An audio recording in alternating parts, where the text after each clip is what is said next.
Hi, I thought I'd make this little video on how to bolster the Psoas release. So to keep it short, I'm not going to talk about what the Psoas is and where it is and why you would do this. So if you need to know those things, you can get in touch. But I think that the reason most people have trouble emulating the Psoas release when they get home is because they don't have a dedicated bolster, like a yoga bolster like this, which can be quite pricey. So I'd prefer to teach you how to do this using whatever you have at home. So to that end, I have something you might have around, just a floor sitting poof. This one is kind of old, so it's really collapsed. Some blankets that you can fold up and stack. I have two here, but you can use more if you need more blankets. And then just some cushions that I found in the basement from sofas and things that we used to have.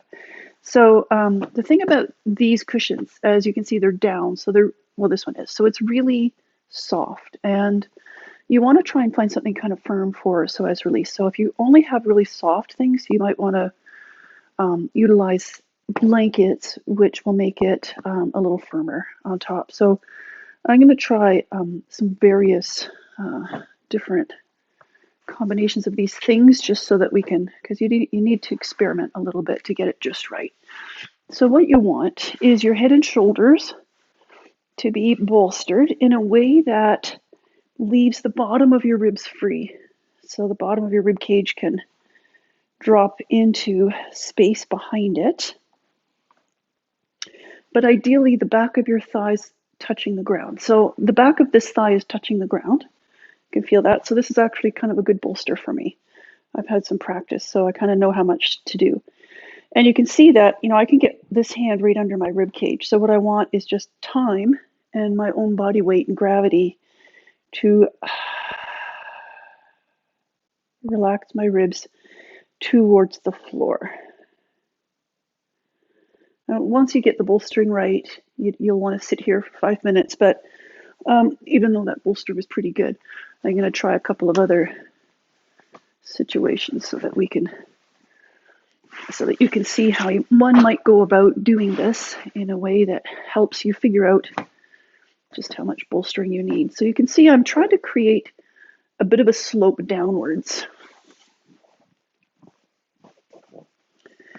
And something for my head so that it is comfortable.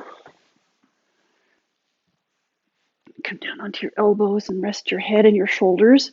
So kind of from here up, I'm bolstered, but from here down, I'm not. So again, pretty good scenario here.